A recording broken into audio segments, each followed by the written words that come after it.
台南的好食面是真济，不过教育部体育署有一份资料，讲111年6都的统计，台南的民众是上大颗的。这个结果出来，有在地民众看法无同，市长黄伟哲也讲会带头做回来减肥。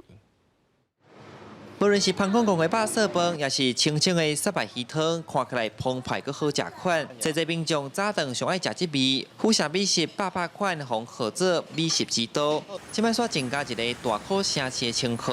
根据教育部体育署公布，111年6都大考的排行榜，台南以43.2%排6都第一，嘛就是讲每10个人有4个人体重上过重。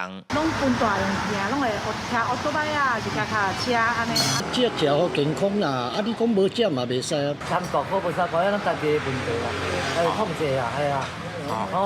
对啊，为无食嘛是大考啊，这样讲啊。担任市长以来，这几年来也胖了蛮多的，那所以说我还是呼吁市长带头一起来减肥。连市长黄伟哲嘛讲，伊捌体重超过90公斤，即摆有较瘦落来。政府表示，因按说要对学校教育先做起，互囡仔注重饮食观念。另外，到底要安怎才瘦得落来？营养师嘛讲出关键，爱先调整饮食惯习，佮兼爱做运动，才当有效来改善体重的状况。建议就是采均衡饮食，然后有达到热量赤字的效果。